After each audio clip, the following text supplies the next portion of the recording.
Por definição, um serial killer, ou assassino em série, é alguém que mata pessoas frequentemente seguindo um padrão. Muitas vezes esse padrão, essa repetição do assassino na hora de matar, é um ato de vaidade, um símbolo da sua identidade, uma assinatura. Os especialistas definem um assassino em série como pessoas gravemente perturbadas e cruelmente desumanas. E você vai descobrir o porquê.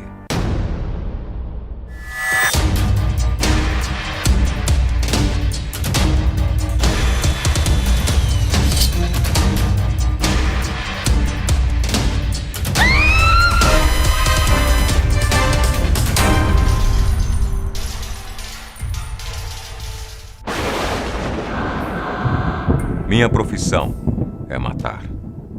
Caso 1. Tiago Henrique Gomes da Rocha. Julgado pela morte de 30 pessoas. Vítimas confirmadas, 28.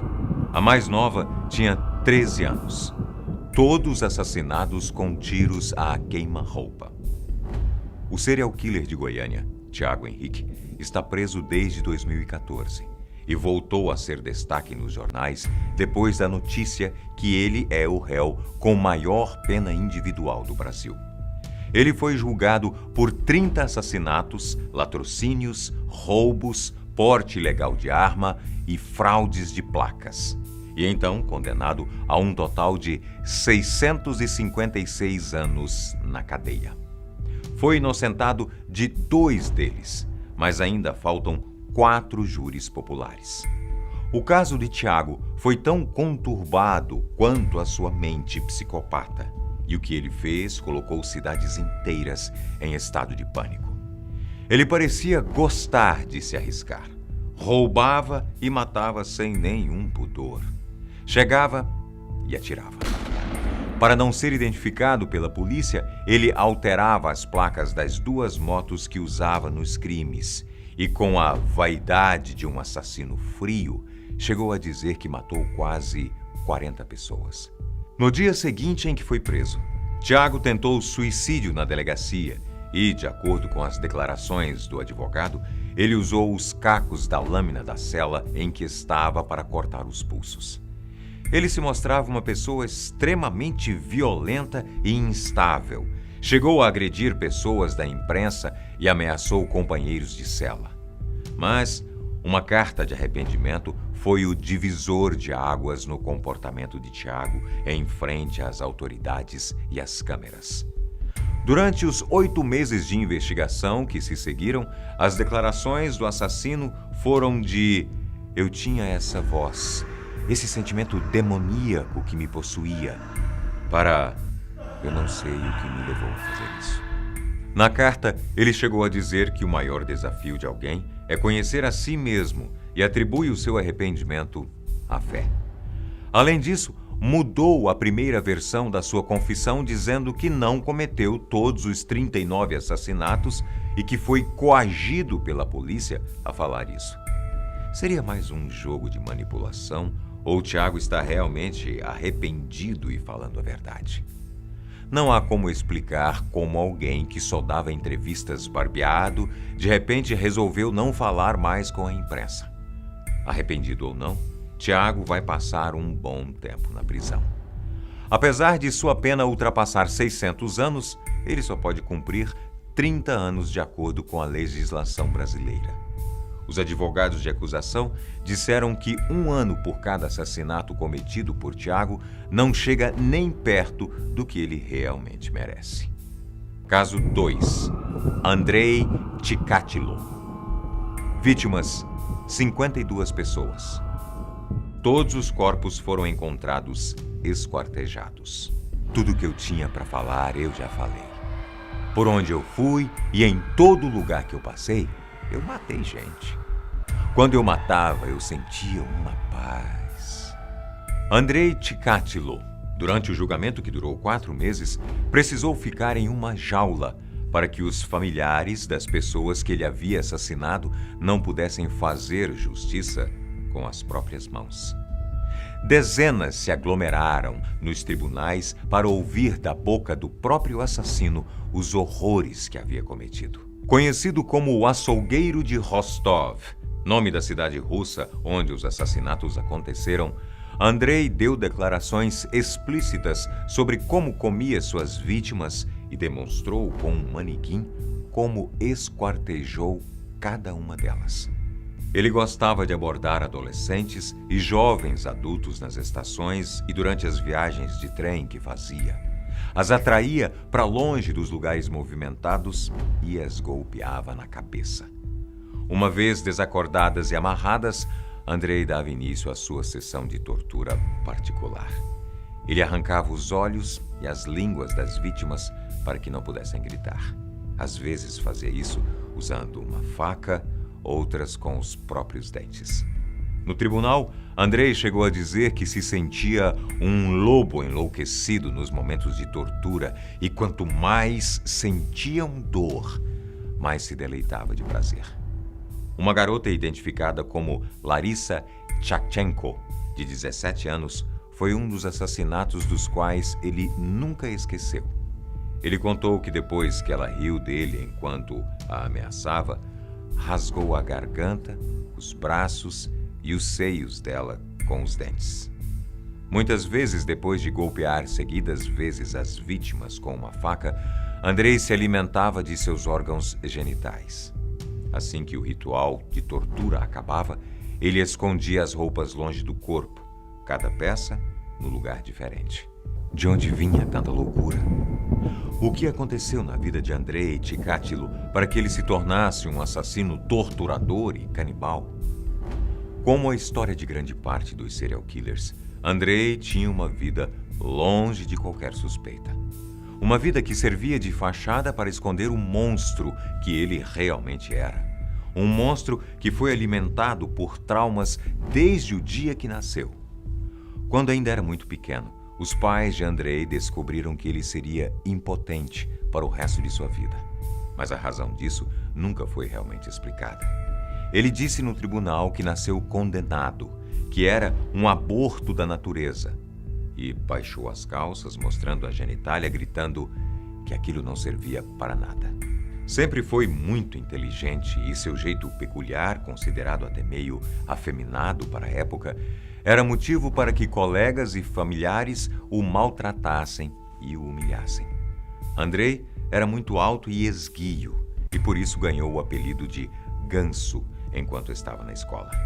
Além da impotência, Andrei escondia o segredo de uma síndrome conhecida como enurese noturna, que faz a pessoa urinar durante a noite sem perceber, e nem em casa ele conseguia fugir dos abusos.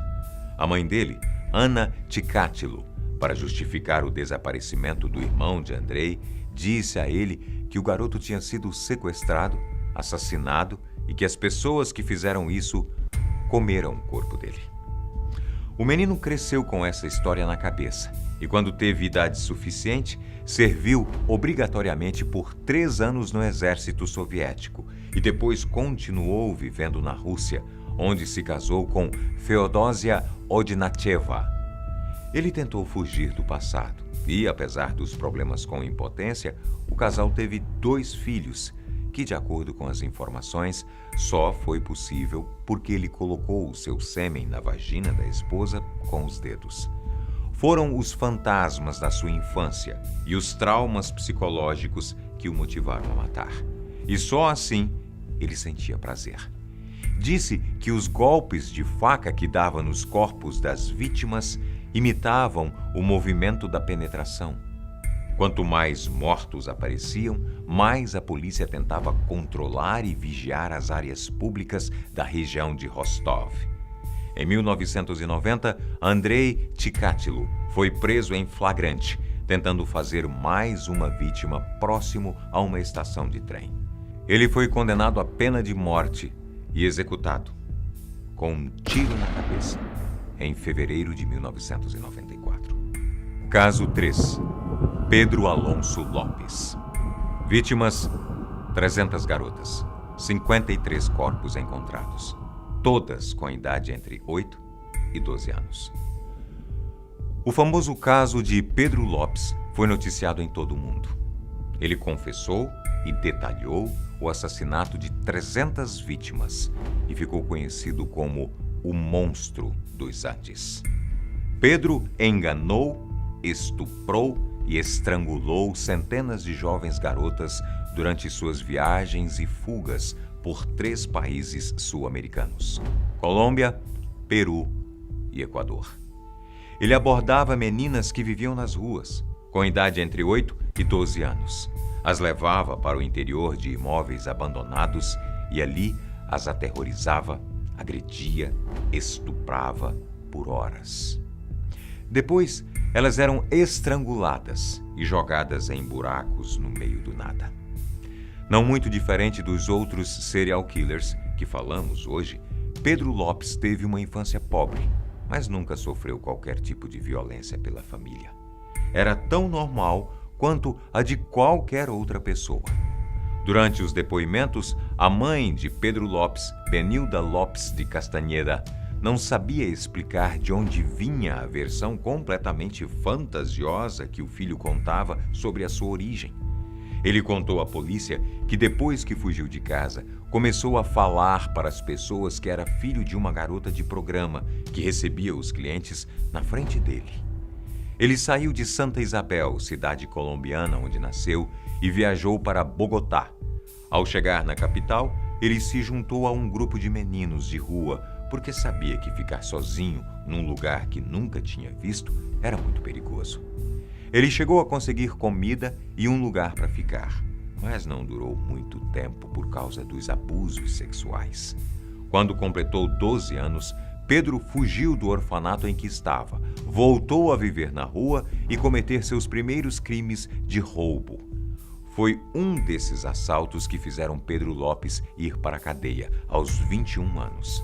Parecia que os abusos o perseguiam e na cadeia mesmo ele cometeu seus primeiros assassinatos. Ele matou 2 homens em legítima defesa depois de ser abusado por eles. E isso não lhe rendeu nem um ano a mais na sua pena. 2 anos depois, Pedro Lopes estava de volta às ruas para se tornar um dos criminosos mais sanguinários de todos os tempos. O Monstro dos Andes nunca ficava muito tempo em um lugar só. Ele perambulou pela Colômbia, pelo Peru e Equador por quase 10 anos, atacando meninas de rua que ninguém sentia falta. Em 1980, ele cometeu um deslize. Uma de suas vítimas foi uma menina de classe média, e isso chamou a atenção da mídia e das autoridades. Sem medo do que poderia acontecer, ele continuou agindo no Peru. E ao abordar uma menina numa feira de rua, chamou a atenção de uma senhora. Com a ajuda das pessoas que estavam na feira, fecharam o cerco contra Pedro e o entregaram à polícia. Ele confessou todos os crimes e contou onde estavam mais de 50 delas. Para a justiça equatoriana, não importa quantas pessoas você tenha matado, a pena máxima para crimes de homicídio doloso, quando há intenção de matar, é de 16 anos. Pedro Lopes cumpriu 14 anos e depois foi encaminhado a um hospital psiquiátrico na Colômbia. Em 1998, ele saiu do hospital, voltou para casa apenas para roubar os pertences da família e fugiu para fazer sua última vítima. Foragido até 2002, Pedro Lopes voltou para a cadeia e continua lá até hoje, condenado à prisão perpétua. Estes foram os casos de 3 dos serial killers mais cruéis da história. Não se esqueça, os psicopatas estão em todo lugar. Às vezes, dentro da sua casa. Às vezes, no seu trabalho. Às vezes, aí, ao seu lado. Até a próxima.